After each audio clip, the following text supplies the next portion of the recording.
Welcome to another episode of Stark Fishing. Before we get started, just a reminder to hit that subscribe button if you haven't already.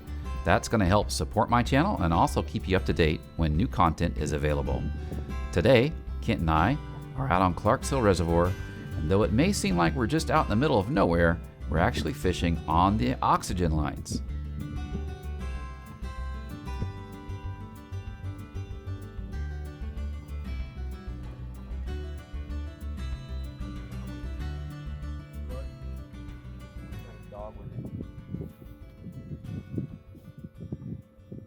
That's a life vest on that dog.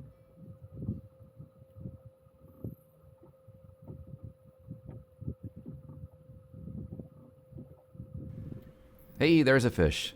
Here. That's crazy.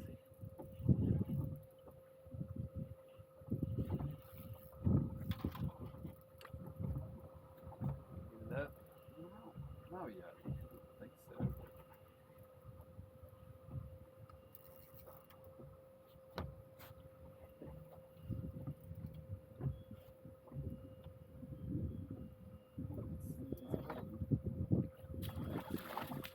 It's not a bad little hybrid.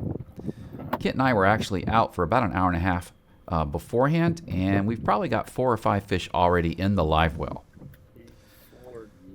If you look closely, you can see the bubbles rising around the boat from the oxygen line. Now, some might be wondering, why are there oxygen lines at all? So, deep water reservoirs like Clark's Hill can have significant issues during the heat of the summer. The water becomes layered in what's called thermoclines, with the warm water rising to the top and the cooler water being towards the bottom. And our stripers and hybrids tend to prefer the cool water, and so they'll move towards it.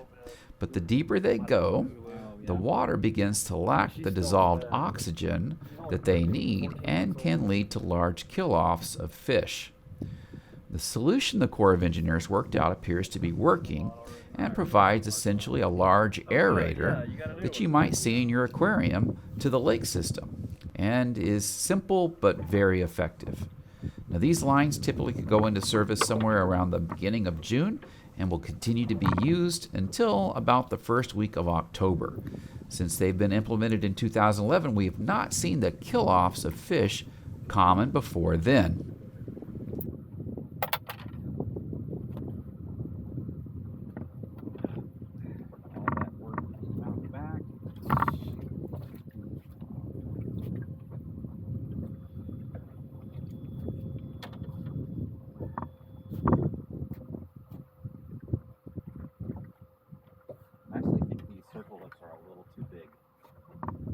Keep an eye on the rod that's in the bait bucket. Ah, there's a fish. That's certainly not the safest way to secure a pole, but it's all I had to work with at the time. I definitely need to get some more of those holders to go around the boat. I have literally caught poles in the air as they were flying into the water before from a fish. So we're using down lines, which means we're fishing directly below the boat. We're using live blueback herring and threaded on a circle hook with about 1.5 to 2 feet worth of a leader so that the bait can swim naturally. And we're fishing about 30 feet down. Now, it's important to be able to know how deep you are. Once you locate the fish, you're going to want to try to return to that depth as close as possible. So we're fishing about 30 feet, and I'm measuring that out. If you look back at the beginning of the video, you'll see me measure from the tip, from my pole tip to the water, and then up above my head. I'll do that like 3 times, and I know that's about 10 feet each time, so I'm dropping down about 30 feet. I can actually see it on my depth finder, so I know how deep my poles are.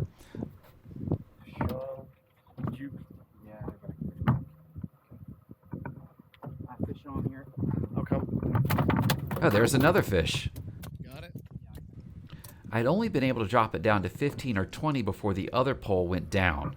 So this fish is much shallower than what we've normally been catching. So I'm kind of curious as to what it is. Ha, that's a spotted bass. I think they call them Kentucky spots. They don't get very big, but they are pretty good to eat. Well, that's all I've got for you. If you're in the area and you get a chance to try out the oxygen lines, I'm interested in hearing.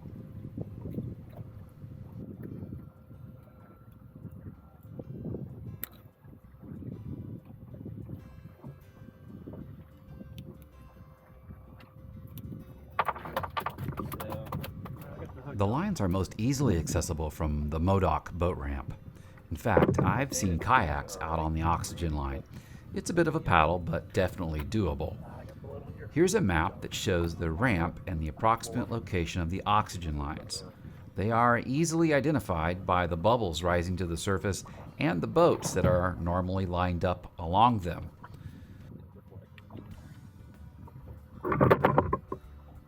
Spotted bass are invasive. No, well, I don't know, to be honest. I just hear a lot of fishermen, bass fishermen, talk about how they're taking over the lake. They don't get very big, which is one reason why they're not really responded. Well, that's all I've got for you. If you're in the area and you get a chance to try out the oxygen lines, go for it. I'm kind of interested in hearing from others who've maybe fished it a little more if I'm fishing at the wrong depth. You know, should we be fishing deeper?